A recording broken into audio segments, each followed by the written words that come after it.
Please stand.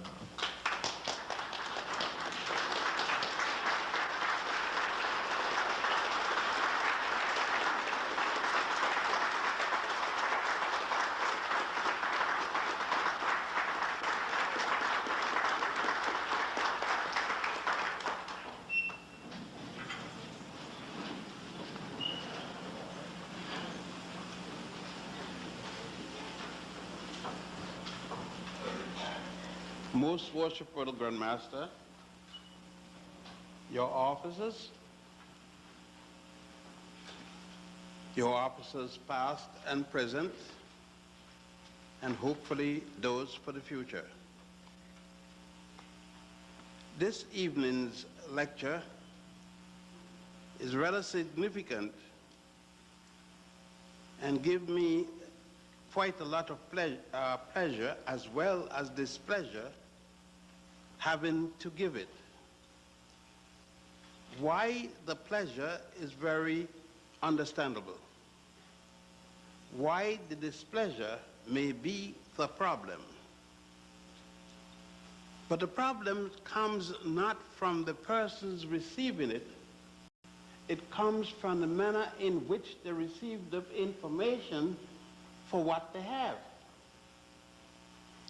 I brought with me, as you see right here, two basic books. They are books from Egypt. When these books were written, there was no God by the name of Jehovah, no God by the name of Jesus, and no God by the name of Allah. Yet African people were here in this world. And I'm going to speak on data going back before Adam and Eve. There were no Adam and no Eve, from whence I'm going to speak, and the world was here. There was no book of Genesis because the Hebrews gave us what is called the 5 books of Moses. And the first Hebrew was a man called Abraham. Abraham was born in the city of Ur in Chaldea. It is spelled U-R, Ur, and Chaldea is spelled C-H-A-L-D-E-A. He was born around 1700, before the Common Era, as you may say, before Christ. That means that his mother was here. I said he was born from a woman and a man, meaning both parents preceded him, and their parents and ancestors before them preceded him. He was born after there were already a nation and many other nations that were neighbors to that nation, and there was no state by the name of Israel yet. So I give just slight background to start so that you have no problem in understanding that Solomon wasn't born yet. It would be, Abraham was born, according to them, around the 14th dynasty. That's us, the Africans. We had dynasties all along the Nile.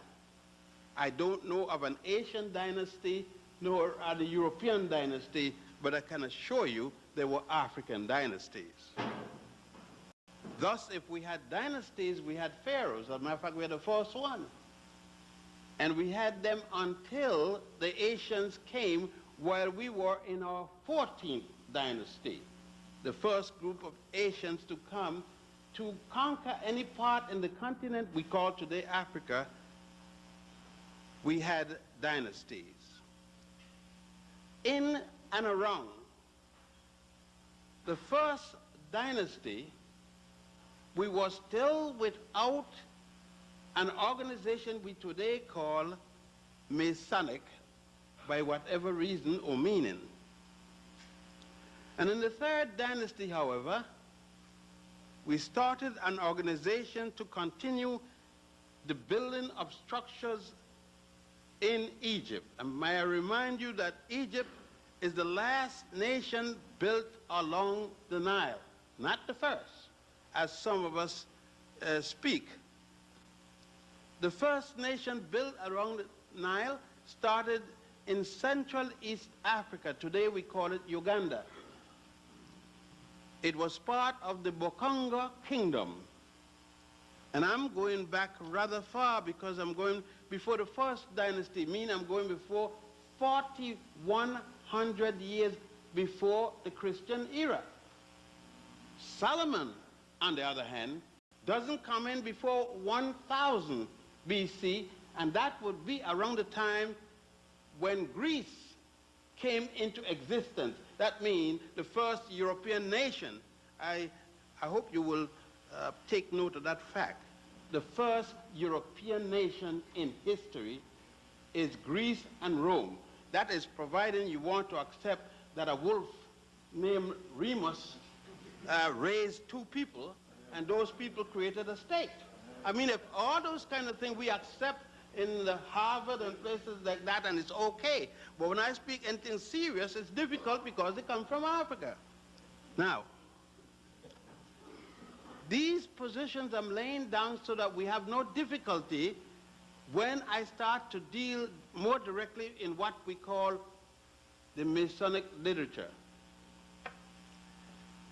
It would seem to me that the history states that the first literary person in all of Europe, the first one to have written anything for publication so that others can read it, would be a Greek. And that Greek would write two pieces of literature, the Iliad and the Odyssey. The first two books written any place in Europe. And the nation was called Greece, and the author was Homer. There is, I will put my life on it, no other work written in Europe prior to those two books, the Iliad and the Odyssey. And Homer said in the Odyssey, even the gods that Greece adopted came from Ethiopia. And there's no Ethiopia anyway in the continent of Europe. No Asia. There's one in Africa, East Africa to be exact. I know, I was born there.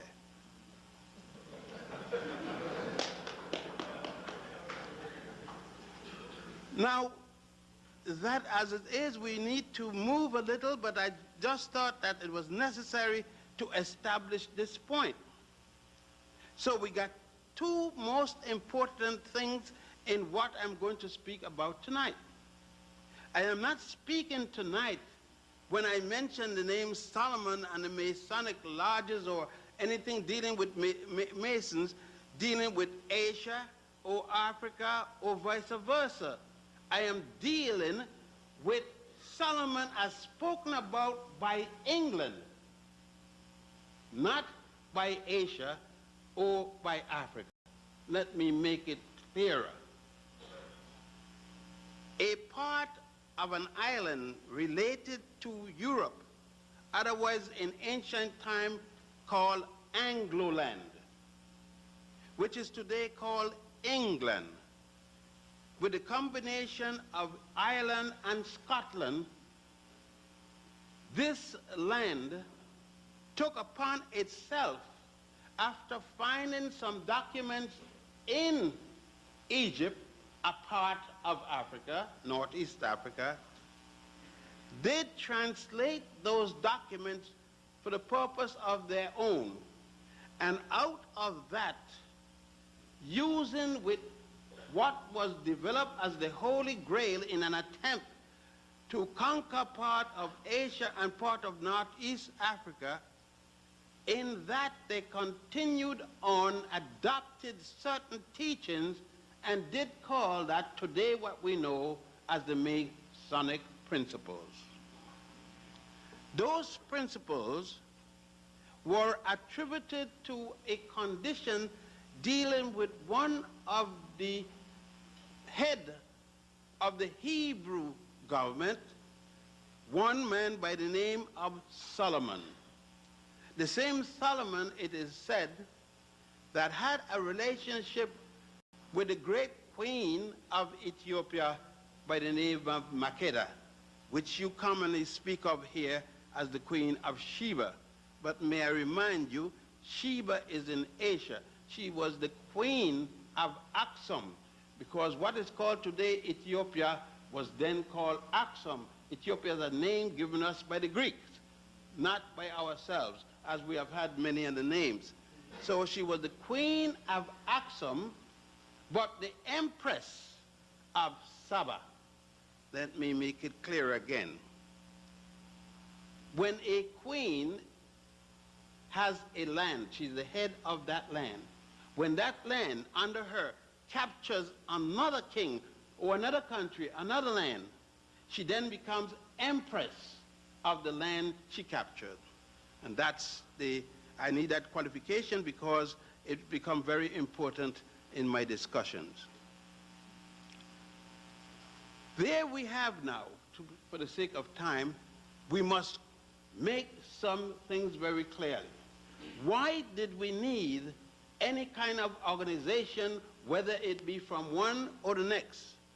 Number one, something had transpired in what is today called Egypt, from the Greek Egypticus and the English Egypt, the Africans Tameri, and other people have different names they call Egypt, especially the Jewish Mizraim and so forth. What had transpired is that in the third dynasty, a revolution took place, and the revolution was something that has put the world on fire ever since: the building of stone structures. In the third dynasty, under the Pharaoh Djoser, D-J-O-S-E-R, otherwise called Sir, S-E-R, which the Greeks could not pronounce, and they called Djoser, D-Z-O-R. A man, this man, a multi-genius, a man of many, many talents by the name of Imhotep. Most of us knew him first as a physician. And we said that he was the first physician when in fact we have still found out that his mother was a physician and his two sisters were physicians and many other people before him were physicians. But nevertheless, that would be enough for the point. Imhotep didn't want his pharaoh to be buried as other pharaohs before him because the place in which they were buried soon rotted and there was no proper way in which you could protect what was left. Thus, he pondered consistently for a place to bury the pharaoh and the method in which to, and finally came up with the use of stone, masonry. And that is where the aspect of the word masonry is going to start. Imhotep died in the third dynasty around 2785 before the Common Era. Solomon was born not before 1000 BC. So Imhotep was over 1,200 years older than Solomon. And he's going to introduce what we today call Freemasonry. 1,200 years before Solomon. So if Solomon is the father of Freemasonry, what would you call Imhotep? The grandmother? No, but I understand. I understand because the European told us. And if they told us, it got to be right. Irrespective of the data that we deal with. Let us continue. So Imhotep designed a pyramid, but he did not start out to design the pyramid, but to design a bench, a box, a mastaba. Mastaba is an Arabic word. The Arabs weren't there yet, by the way. I'm just using the term that is used. The Arabs are going to come way, way later. There's no Arabs in the world yet. The word don't exist. Imhotep continued and built one mastaba, two mastaba, and three, seven of them, one each smaller than the other. It looks like a wedding cake. Today, the step pyramid at Saqqara is still there to the present time, that you can go anytime to Egypt and see, as so many other of the 91 pyramids, covering over an area of 10 miles square. So it is that particular pyramid that we are interested at this particular point. May I remind you, there is no God at this time by the name of Jehovah. None named Jesus and none named Allah. I must remind you, because it's very important, that your ancestors worship different gods and goddesses, none by that name. They're not going to do that until they are in the 14th dynasty, when the Hebrew would come to us, Avraham or Ibrahim, as you may say, would come and then introduce his concept of a deity. When we go back to the book of Genesis, after worshiping the goddess Hathor or Het Heru, the goddess that looks like a cow with woman's ears, goddess Het Heru. You recall that when Abraham is having to make the sacrifice with his son, offer to make the sacrifice with his son, and that was the goddess, the cow goddess that they showed then. It was the cow goddess that the Ethiopians, the Nubians, and the Egyptians carried with them when they went all the way to India, struggling. When they conquered the city where Abraham was born, they conquered that city and changed the name from Chaldea to Punt. It is at that time, however, that Imhotep gathered around him the men who worked on the pyramids of Saqqara, and given each of them respective name based upon the jobs in which they did. They were the master mason, and I would, in some of these cases, my brothers, I will not define the relationship of certain titles to a certain job, because you will understand why I am not doing it. Because at this moment we will not speak on each other on what level or the other level, or who's right or who's wrong. We're not going to speak of that. We're speaking on another thing altogether. In so doing,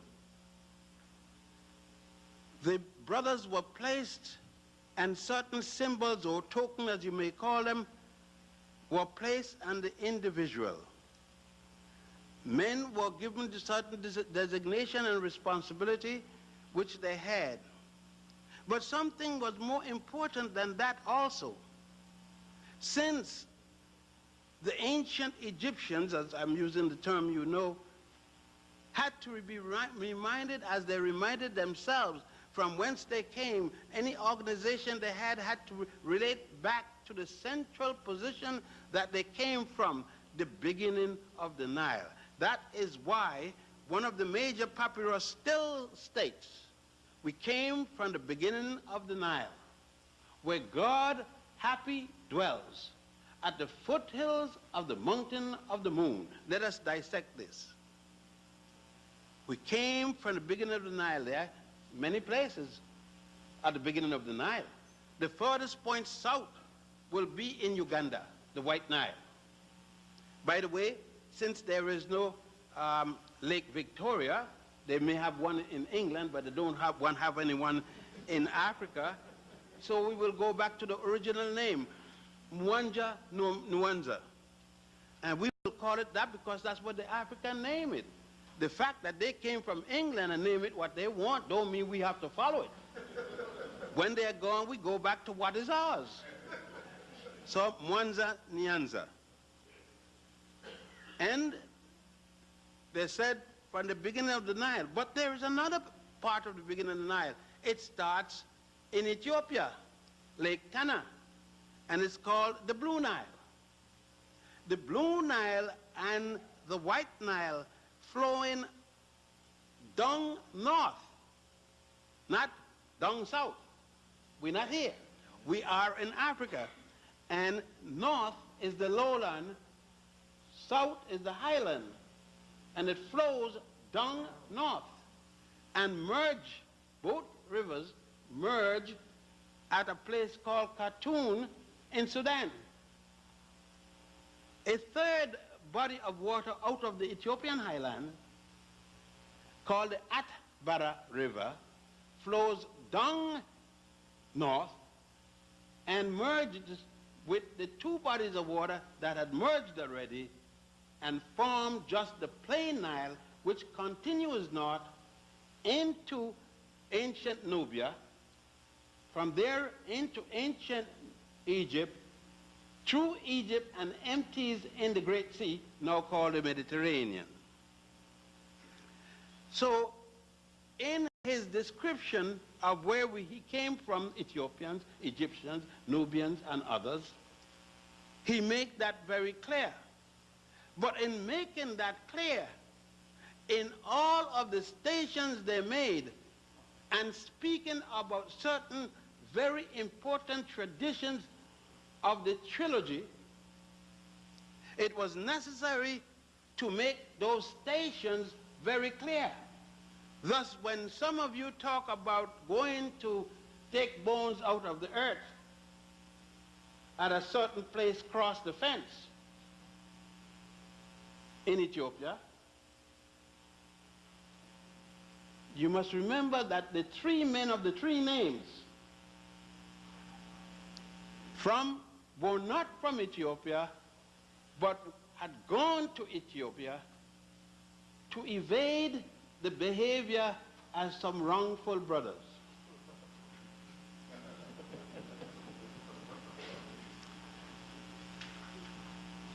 When they went to Ethiopia, they did not go to Ethiopia with the Western title of 33 degrees, symbolic of the life of Jesus.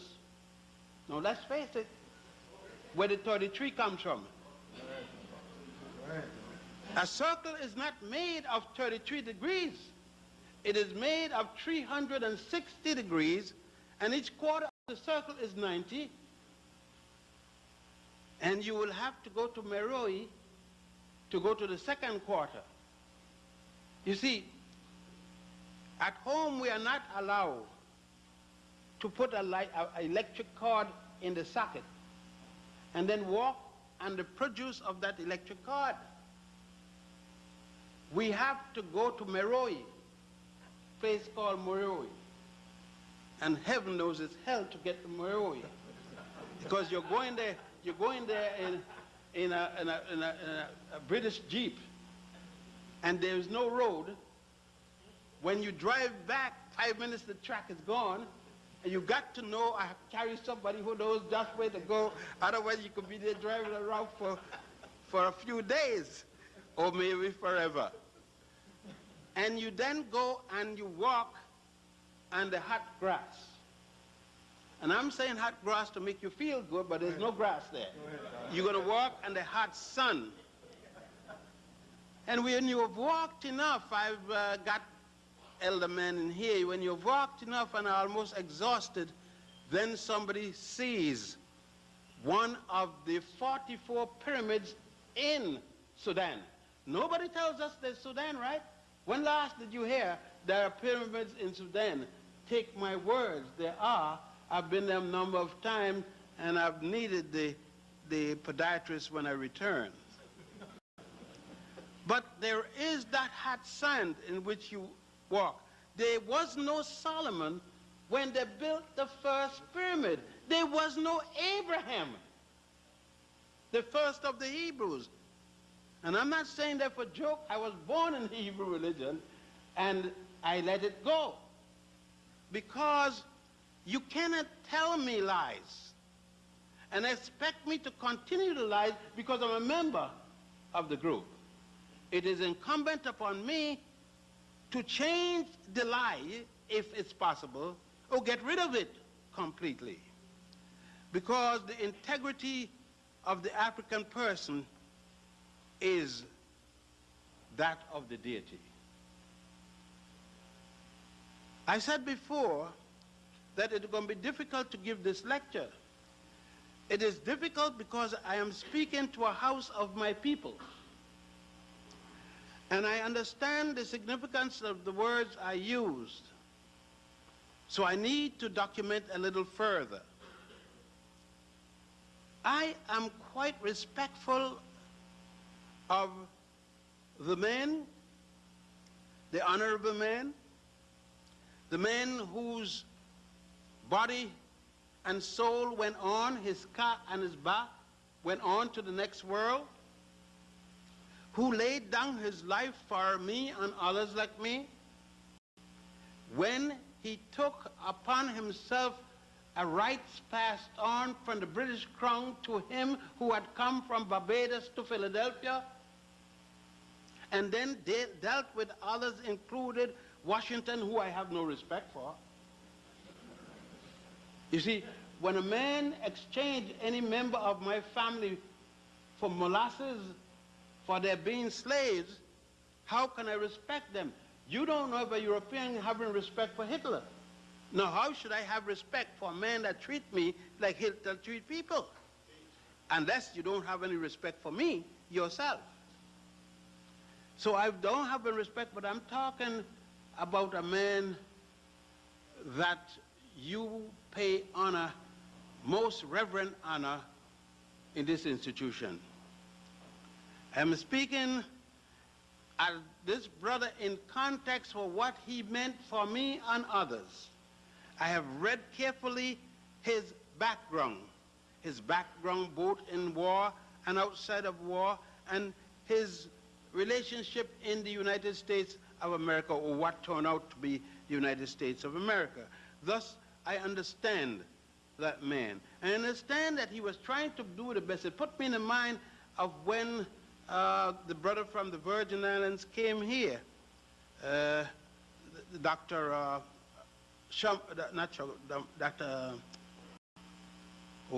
Blyden, Dr. Edward Widmer Blyden. When Dr. Blyden came here to Atlanta, ATC, the religious institution there, you should read what Dr. Blyden said, and you would vomit. You would get sick.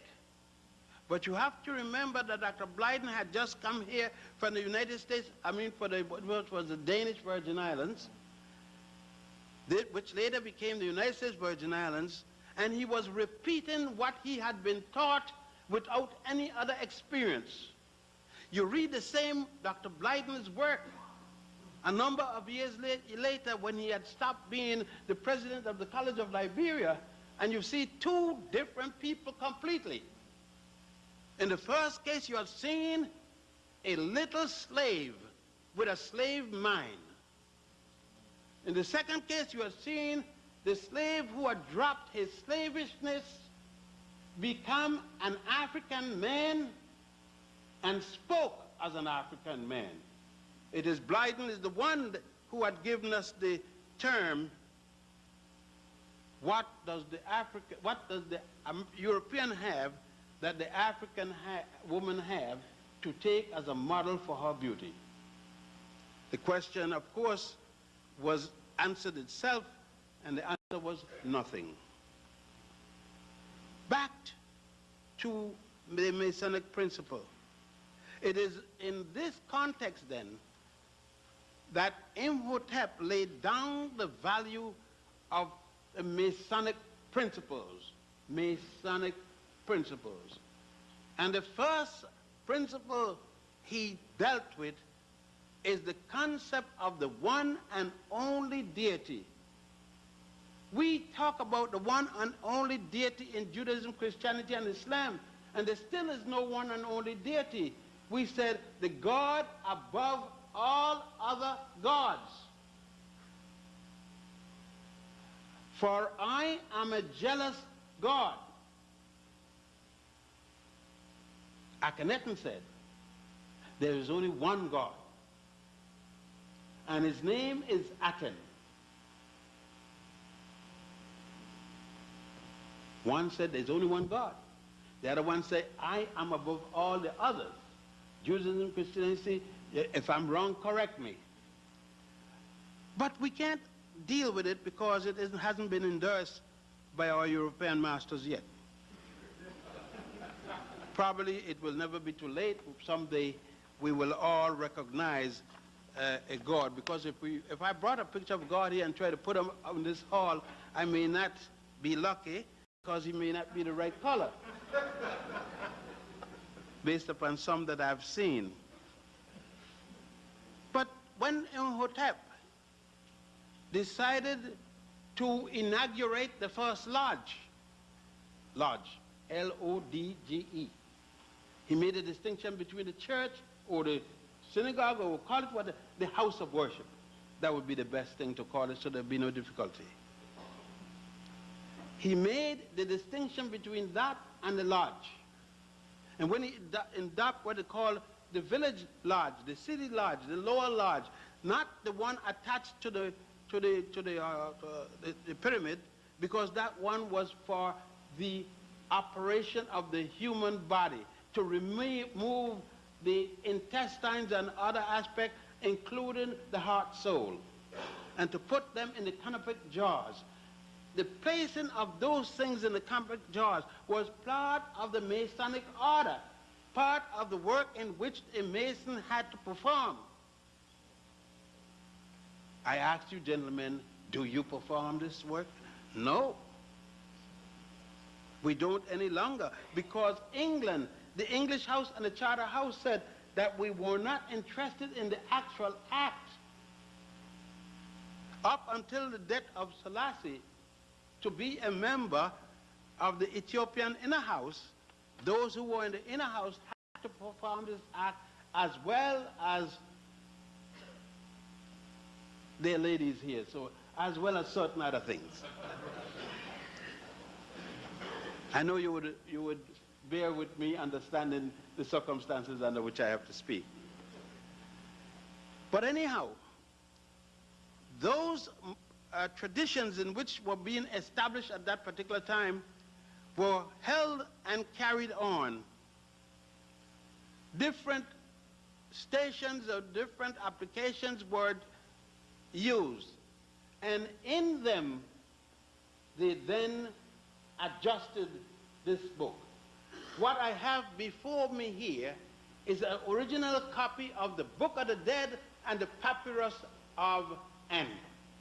You may have heard of it. You heard your Bible speak of the last book of the Bible.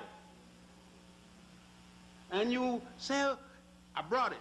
It isn't where it is, where it isn't, and it's in 3 languages. It's in Medo-Nesha, it's in Greek, and it's in English. So if you have any doubt in either one, you can check it out. And I am not able to carry it a block. I'm not that young anymore. But I brought it for you to look into it and to see certain things that you will recognize. A lot of things in there you would recognize.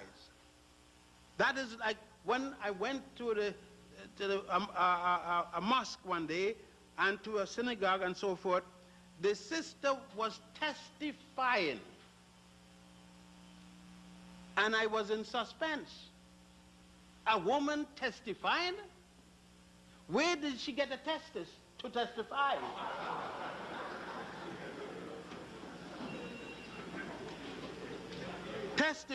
To testify was the duty of a man that should he tell not the truth, he would be demanded.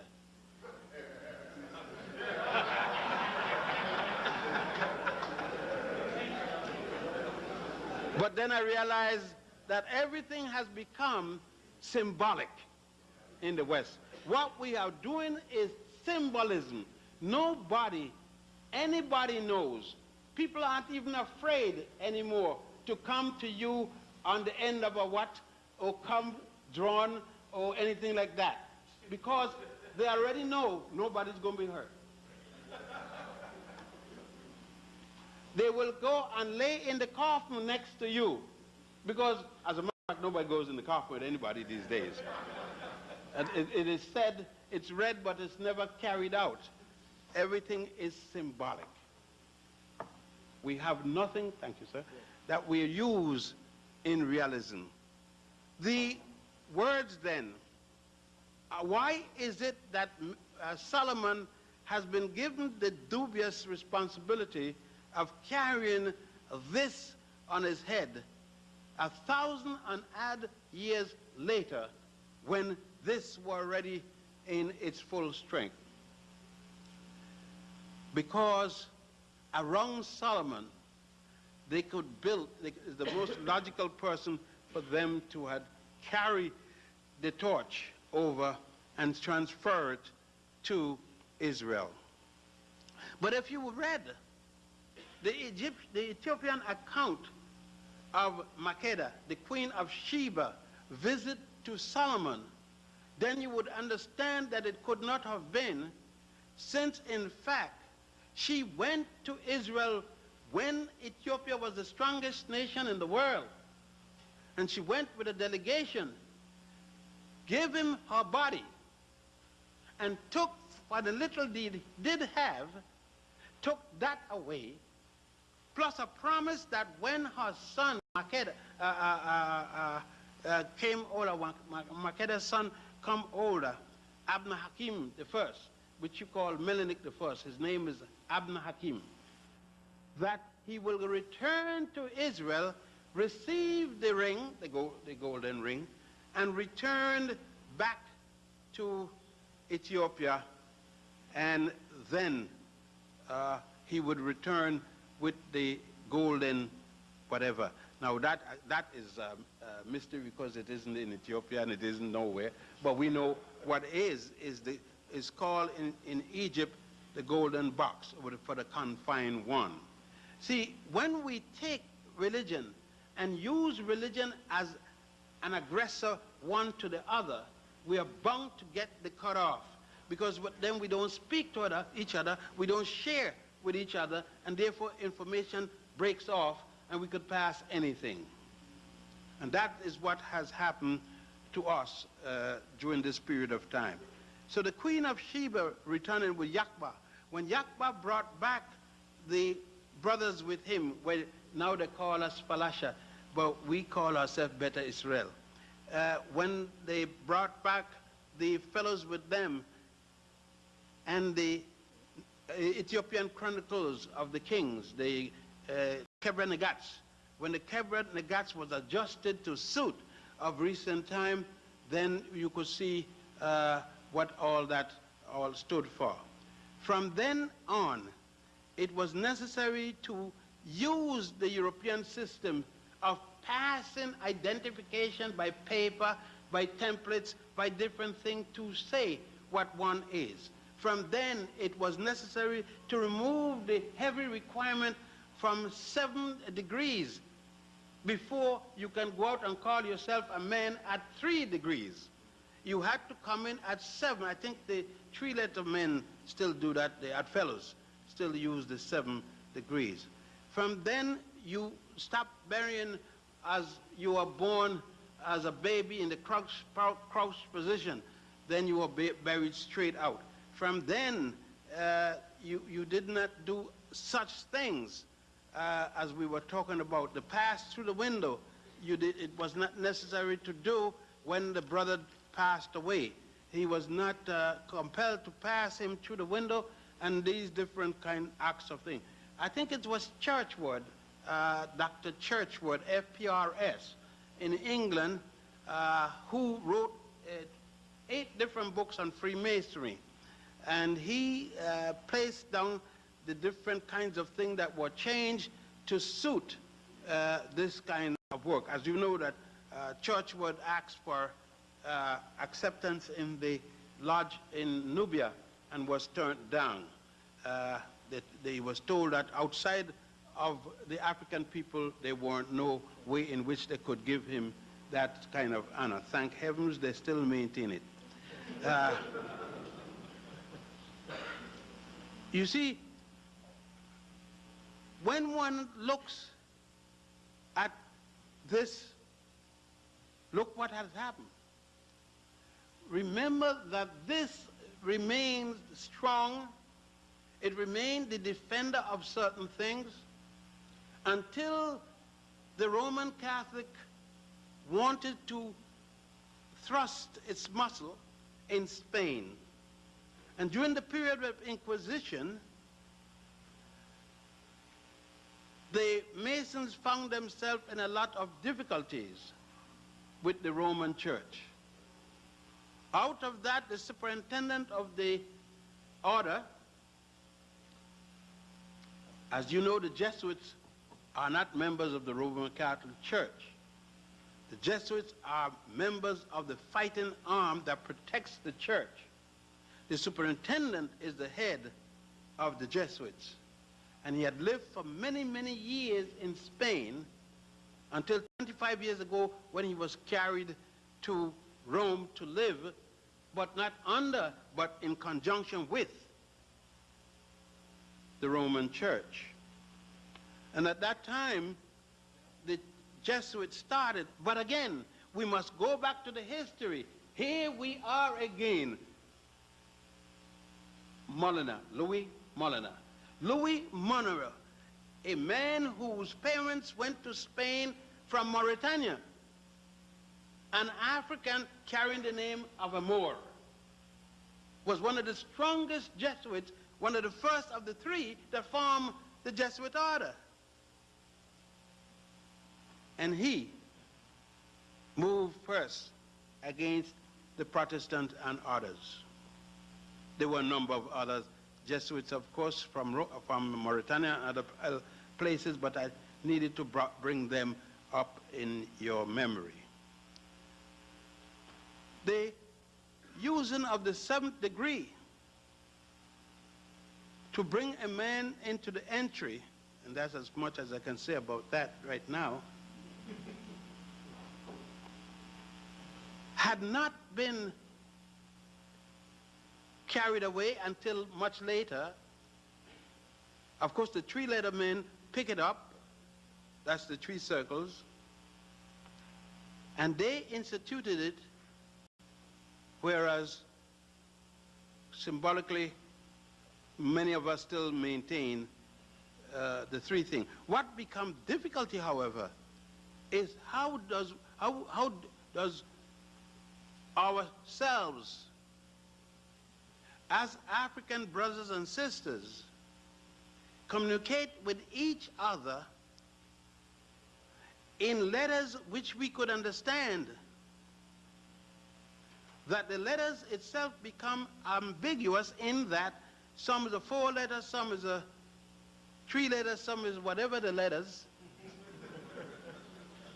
And we are able to sit down continuously speaking with our former master's children, asking to find a way in which we can work, but we don't sit down with our own.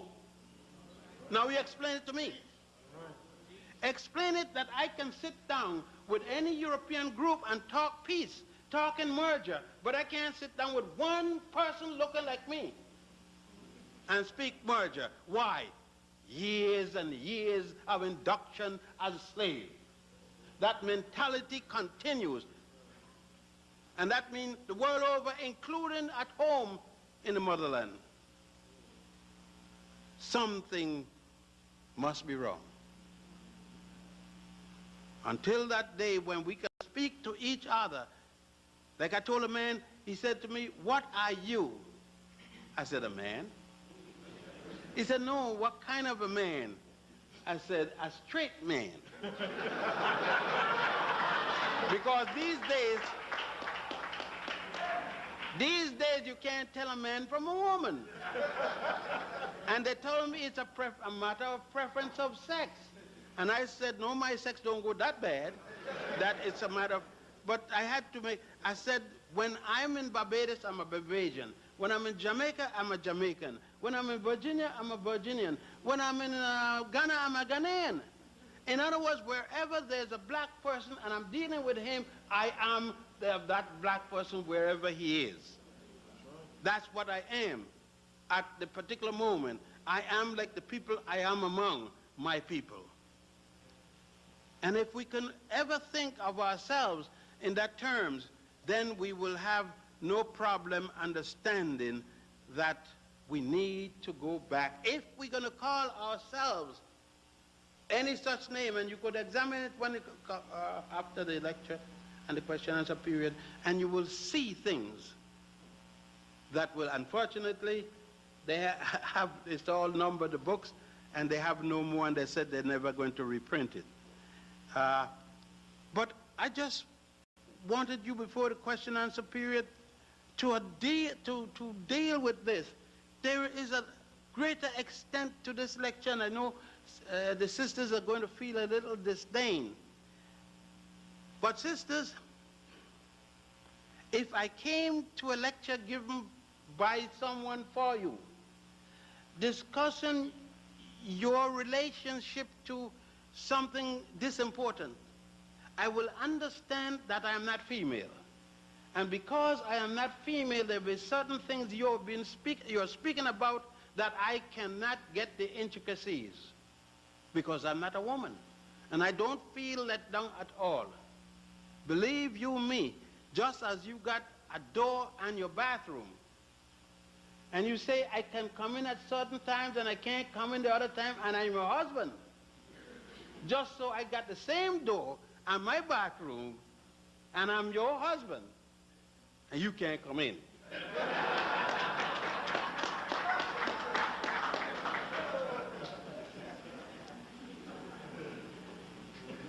So everything I'm doing is for the benefit of both of us and the children. But at times, you know, things have to be done in our own behalf. Bringing it down to an ending for a very strong question and answer period, and please don't be afraid of me. And on Mondays or Tuesdays, I do not wear my gorilla head. It's the other times. And you may ask me anything. If I do not know, I will tell you I do not know, because there are quite a lot of things I don't know, more than I do know. And feel very glad of the fact that I don't know a lot of things, because it's abnormal. Now, understanding all of this, my brothers, I am looking for the day when we can come together, regardless of where we are, over the world. And we will not have a mass organization, whether it carries 3 letters, 4 letters, or 10 letters. We would have, I hope, a quality organization. We will go back as our ancestors did, where we met and discuss all of the disciplines of the world. There would be lectures in engineering, science, mathematics, the 7 liberal arts, and so forth, musicology, and so forth. We will have all that again. The Masons would be a place where we can send our youngsters to learn science and engineering and so forth and so forth. Again, it will rejuvenate us to make us back in the men that we were in the past. And of course, we will use it for passing and crossing the ways. We will send our daughters, and we will certainly work very close with our sisters, not as extension of ourselves. Our sisters are entity unto themselves, but conjointly they are us and we them. And together we can create that which we had once more. My brothers and my sisters, I know I have taken quite a lot of time with you, and while I was speaking, I had to do a lot of thinking in the things I could say and the things I can't say. But I am sure that you have heard my speech, and in between some of the words you notice that a lot of the things could not come the way they're supposed to. So I held that for another time, when we can meet head to head. I hold it from another time when we can get chest to chest, ear to mouth to ear, and foot to foot.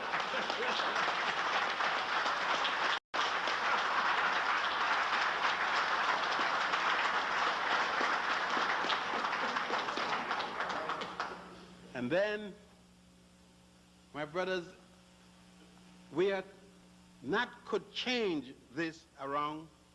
We will change it around.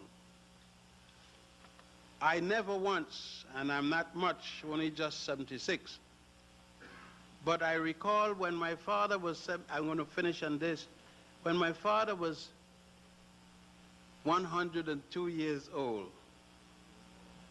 quite a young fellow, and he had broken his hip. He was blind because of diabetes, and he walked on a mango, he was an attorney, he walked on a mango seed and slipped. It was freshly eaten. And he knew, because my daughter, this particular daughter, my oldest girl, was a physician, and he had known that if you break your hip at that age, can't move around, pneumonia is going to set in, and within a week or two, you'll be gone. And my father was telling jokes.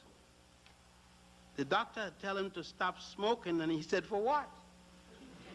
He said, "I'm going to die." I mean, if I got to save something, then tell me don't smoke. But if I want to die just the same, let me smoke. So Dad used to tell a lot of jokes, something similar to me, or I'm similar to him. And my daughter went to him this day in the hospital, and she said to him, "Granddad,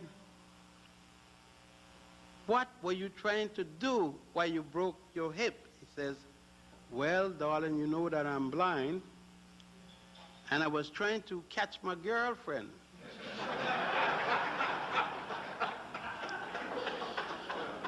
And so my daughter said, "But Granddad, what you were going to do?"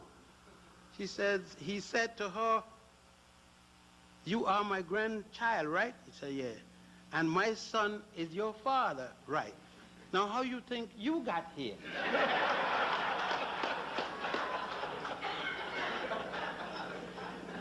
And so it got to my daughter, and she continued to laugh hilariously, and so she turned back to see the old man for the next punchline, and there he was with his face laughing. And that's what they covered it up, that he died the way he lived, always telling a joke.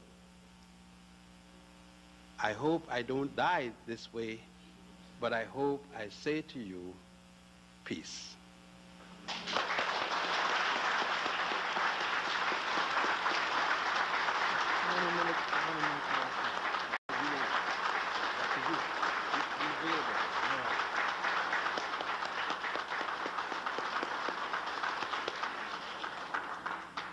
As we affectionately refer to him, that's our Dr. Ben. Let's give him another hand.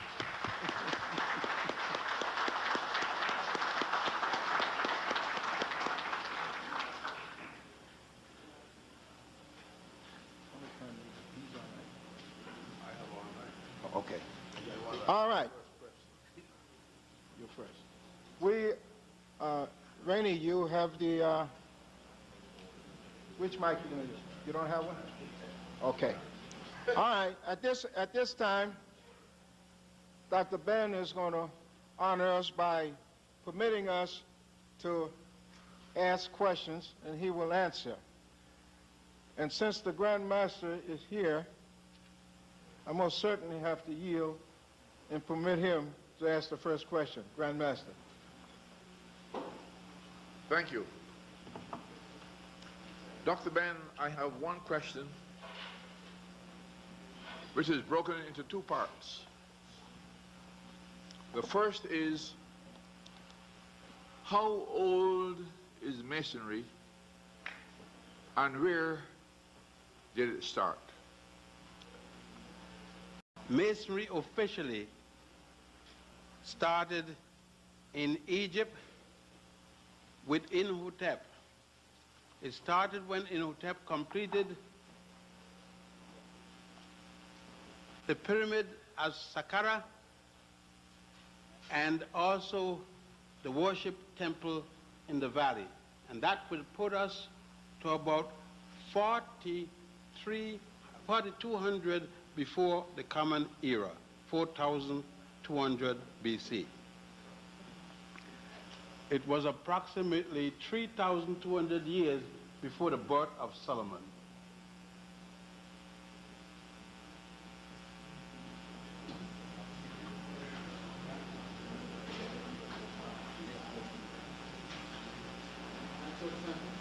Yes, sir. Thank you, my brother. Good evening. Everybody. My name is Abdul Mangara. I'm from West Africa, Gambia. My name is Abdul Mangara from Gambia, West Africa. I'm griot. My family have 9,999 different family history. But I'm going to tell one thing here today. All my sisters with my brothers. This man is river. Everybody, if you want to know yourself, close to him, you get lonely for him. Please. When he said, if you not get together, I'm not going to go get the lonely. What is this man, anyone in the United States, they don't know who's that. Africa today, we not have more person like him. I have how many degrees, but my lonely is black. That time they don't know right. Anything they lonely for you, you're going to keep in your memory. He learned the book. Is there somebody here? Please, please, anyone close to him will get something for him. Thank you.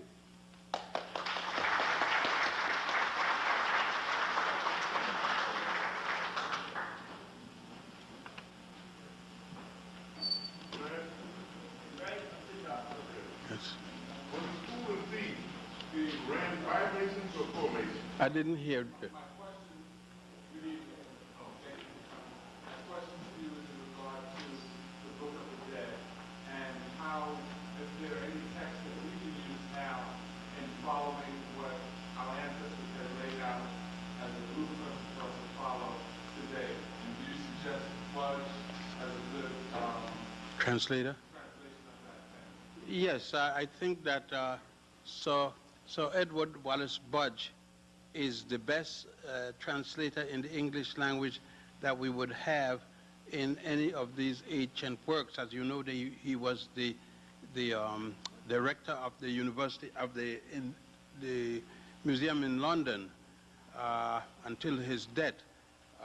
So that I suggest that, but you will notice in a section in the Book of the Dead called Osirian Drama, that in that section they have 42 basic laws, and the 42 basic laws became the foundation of what is today called the 10 Commandments.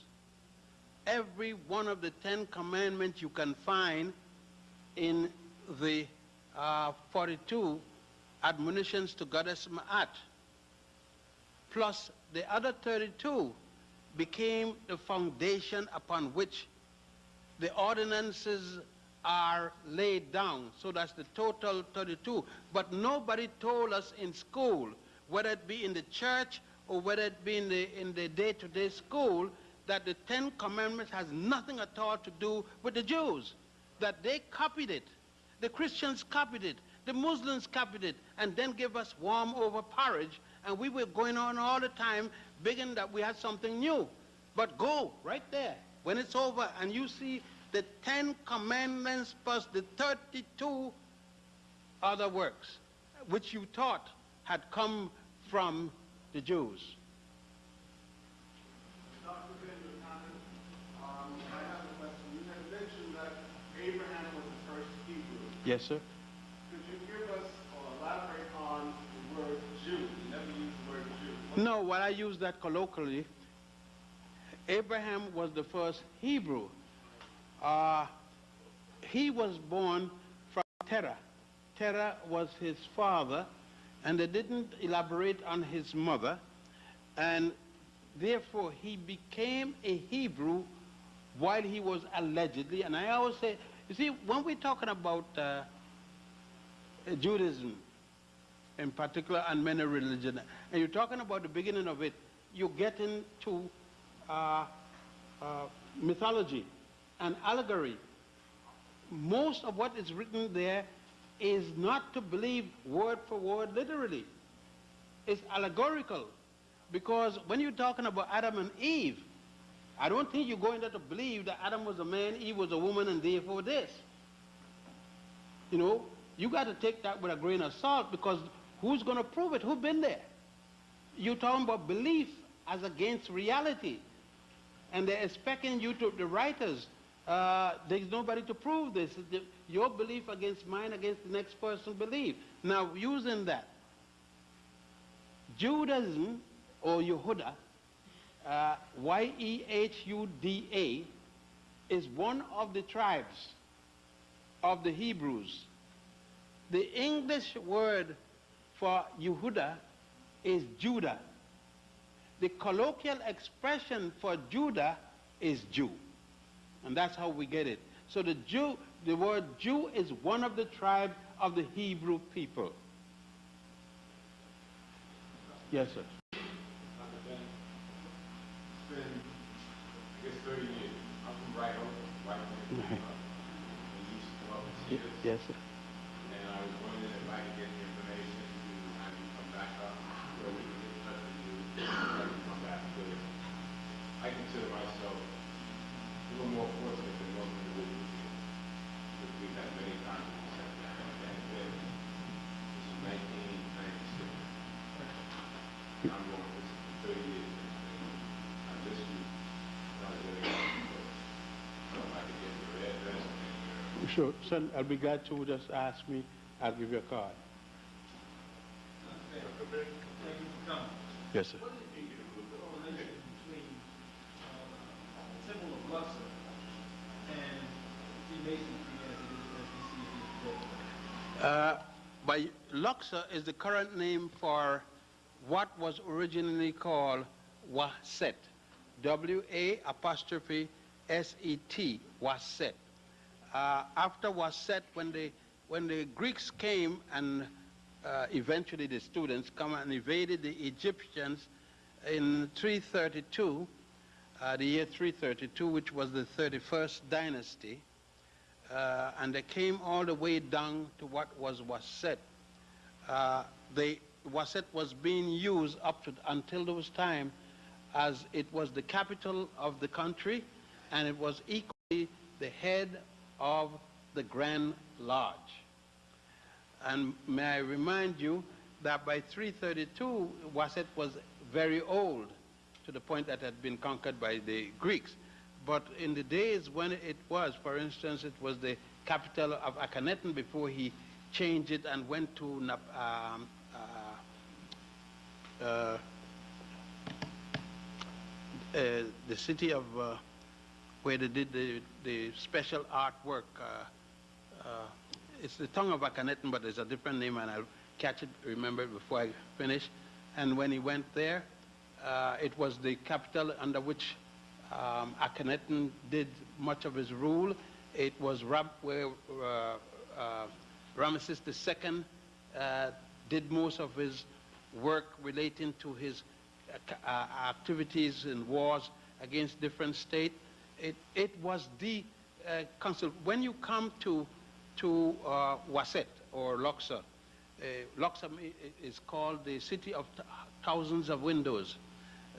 When you come there, you would notice that it was occupied by over 40 different pharaohs and queens, and each of them established something that relate to them personally. For example, 2.5 miles from Waset is Karnak.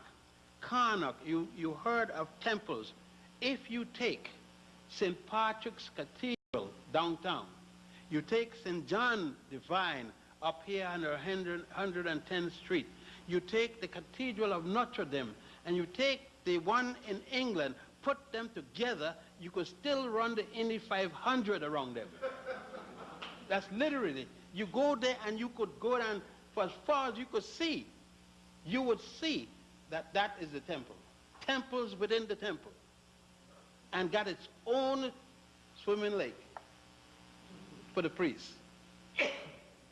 And that's why I said, if you go one time here and you had the belief that I didn't have much, you would lose it immediately.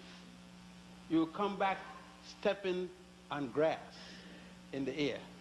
I said, you will swell with pride in yourself.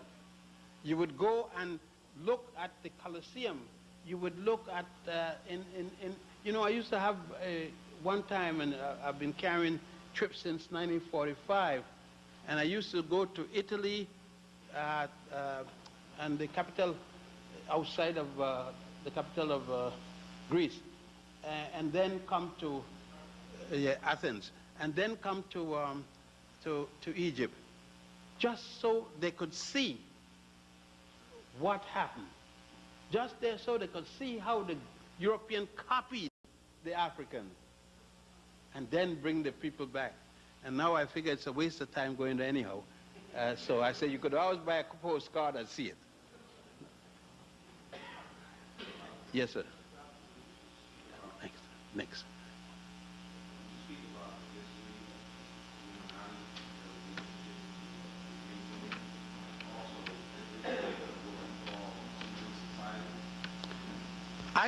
I have not made myself equipped enough to be a professor on the attitude of the or activities of the Illuminati, and I don't know them that well. And I think that if and for me to speak on something, I got to know it well, intricately, in and out. So I feel very incompetent to deal with the Illuminati as against Freemasonry. I never give it the type of attention that it should have had.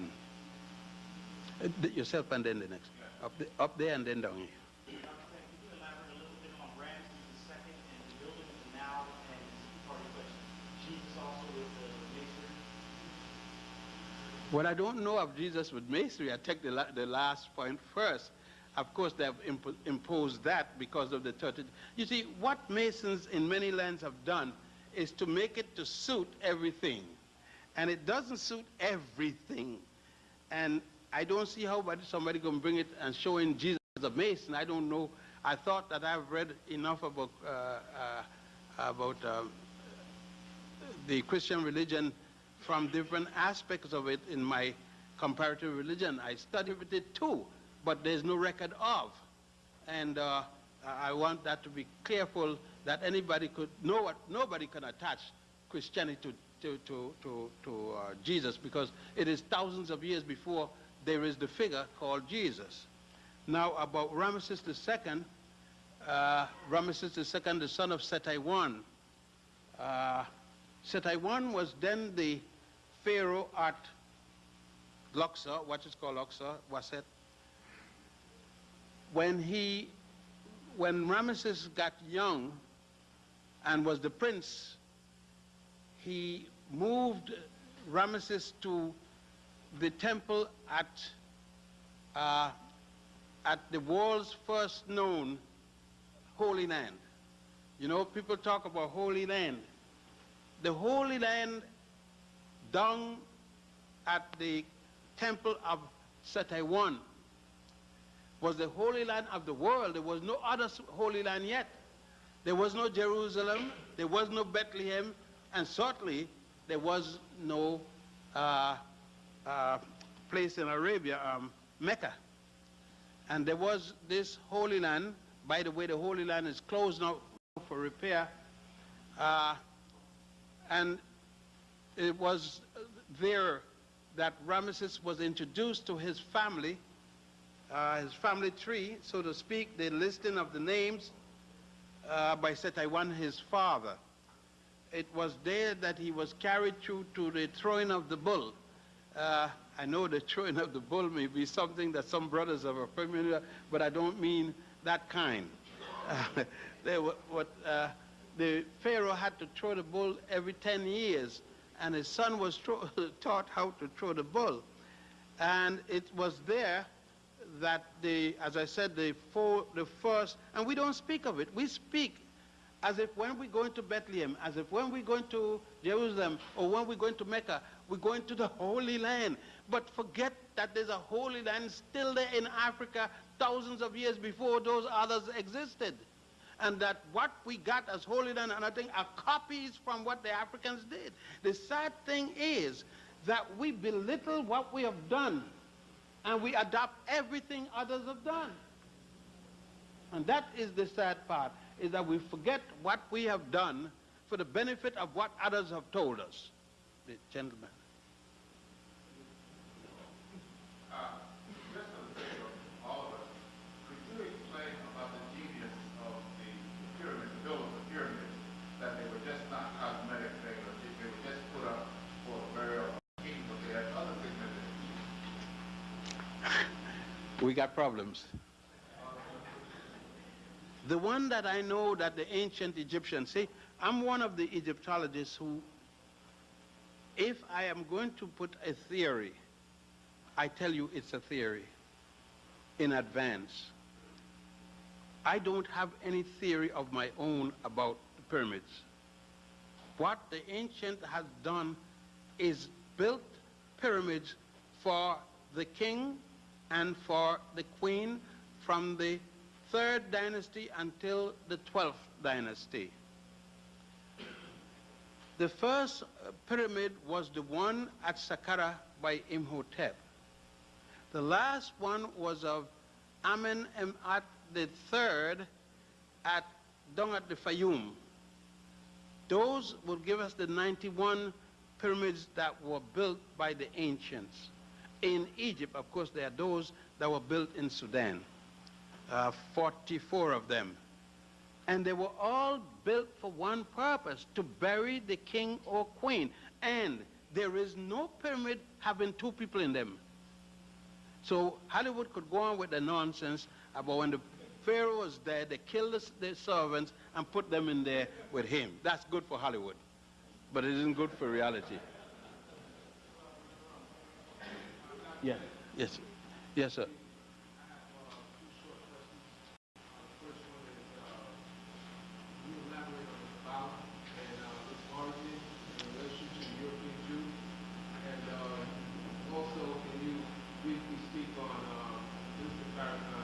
No.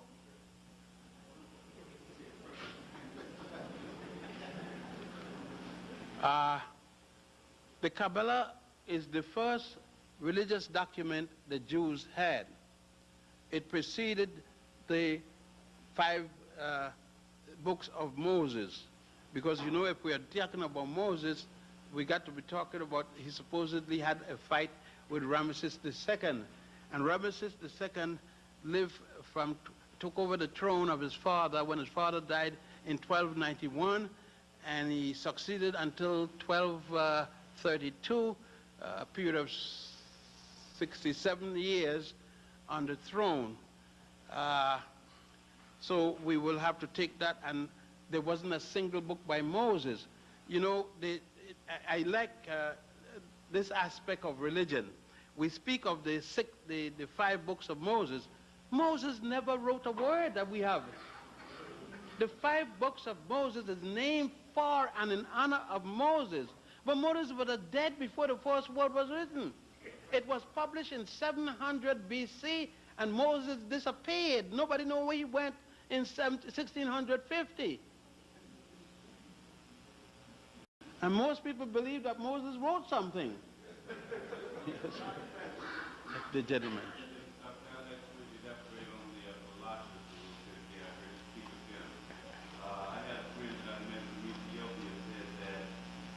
Philosophers they was living in Israel, and they used to be merchants and travel from Israel to Ethiopia back and forth to deliver their merchandise. And then one year or something, they just stayed here and never went back and mingled with Ethiopian people. Is that true? Well, I hate to disappoint you. My father was an Ethiopian Jew. I am an Ethiopian Jew. I don't practice. Your religion is as good as mine. Whether you're Judaism, you're Jewish, Christian, Muslim, Buddhist, your religion is good as mine because I believe mine and you believe yours. None of us know if it's true. Now, go in your Torah, and in the book of Exodus it speaks that Moses married the daughter of the high priest of Ethiopia. It's in your book. If you're Muslim or you're Christian or you're Jewish, it's in there. So you don't need the people to say that about the teaching about that. I don't say it's right or wrong. I say what's in the book. Now, if Moses married the daughter of the high priest of Cush of Ethiopia, they had to have other people, a high priest, then you got other priests. If you got priests, you got congregations. If you got congregations, you got people. And that's during the time of Moses. So they didn't have to be going back and forth. So they wasn't rich. I beg your pardon? They wasn't rich. And where the original But look, people are all different things. Much they better, and by the way, no harm on you. The word, we don't call ourselves Palashas. Other Ethiopians call us Palashas. For instance, when I was a boy, they called me Chankala. You know what a Chankala is? A Chankala is an African. Because I don't look like an Amharan, I don't look like a Tigrano, I don't look like a Danakil. I look more like somebody on the border of Sudan or the border of Kenya. So then I became a Chankala. In other words, saying, you're an African. Well, what is he? An African. Now, so Palasha is the name that the Amharans, a group of Ethiopians, gave us.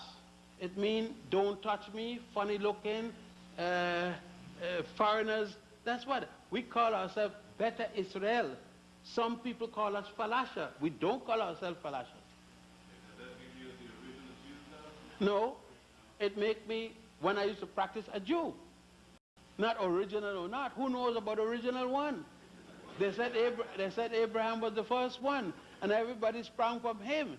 I don't know my daddy having a contact with Abraham, and if he did, there weren't going to be no babies.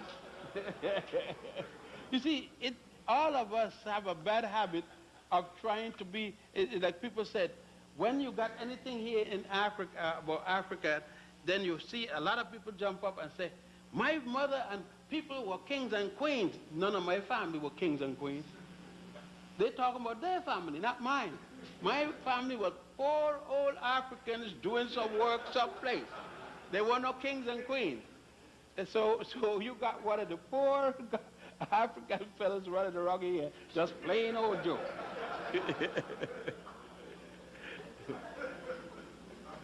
Yes, sir.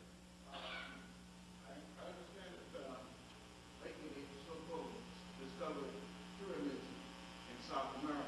Yes. Are these pyramids related to those, any kind of connection to those in Africa? I am not a special, or they call them perimodalists. I am not a specialist on the construction there. Based upon what the statement is, they were primarily used for committing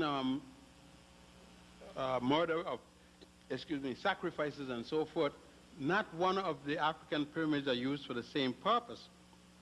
I don't say that they were not African pyramids or they are not. I don't know, and I haven't done.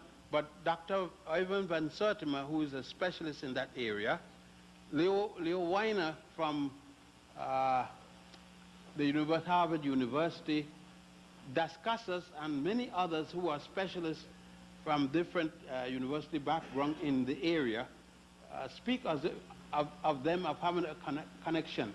When Sir Haidar, when he did his experimental trip with a papyrus boat from Egypt all the way to Barbados in the Caribbean, satisfied enough information relating to this, and he said that based upon that experiment that there's enough evidence to validate that they're the same group of people.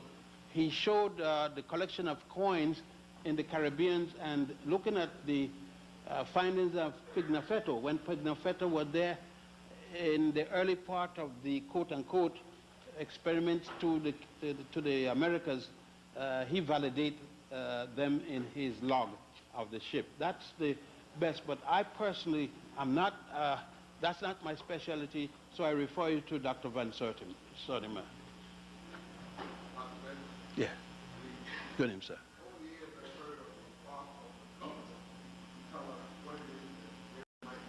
The Ark of the Covenant, you could see the exact copy. It is a copy of the confined one, the box of the confined one, which the ancient Egyptian had.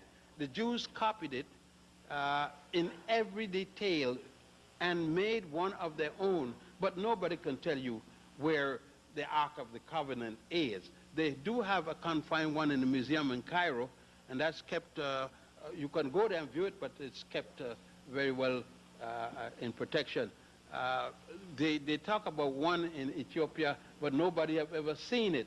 And they keep people ignorant like that, so you always look forward to it, but nobody have ever seen it. One more, please. One more question, please. This may not be a question. I just would like to know, you have 18 books, if I'm not mistaken. I beg you? 18 books, published books, or 28 published books. Yeah, three of them he has right in the back, brother, with the announcement. That information is a little passé. There are 45 published books, and there are about that same amount of unpublished books. That means manuscript material. You could go to Dr. Arthur Lewis, who's in the room with some books, and besides him, some black bookstores and the big bookstore downtown, this one that those textbooks for universities are, Barnes and Nobles. Barnes and Nobles, you can get many of my books and so forth.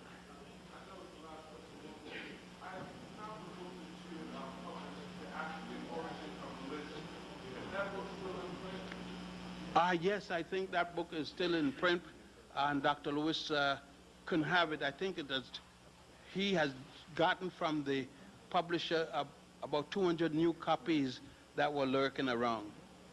Okay. The brother, yeah, the last one. This is the last question, please. Thank you. What I want to know was it taught by Masons to the common man, or was it a school of Masons?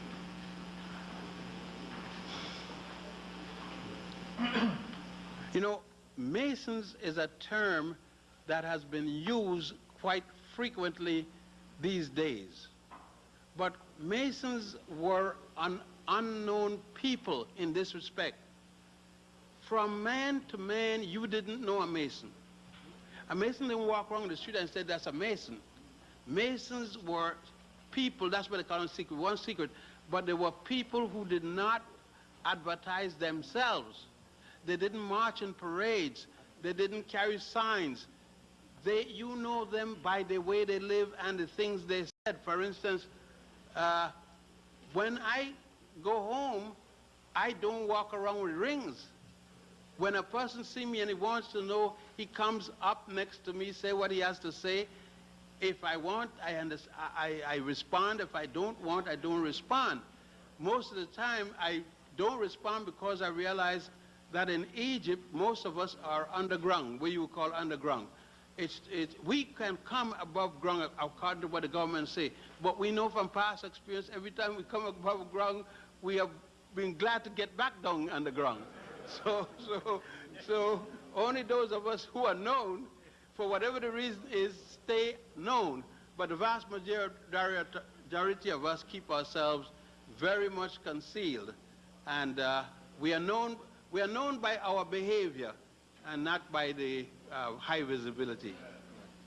Thank you very much, Dr. King.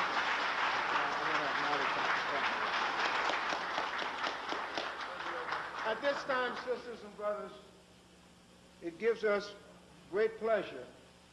We have also been graced by having in our midst also Dr. John Henry Clark.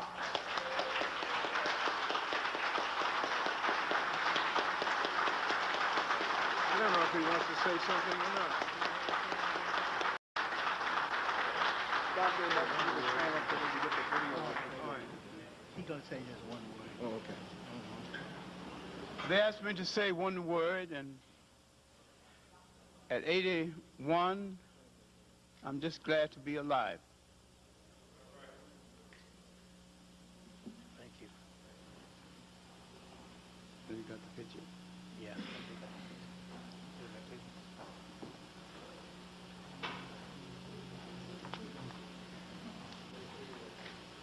He's trying to say he got it. We have sisters and brothers who travel from Brooklyn and throughout. We have with us from Enoch Grand Lodge, is Grandmaster Butts in the house?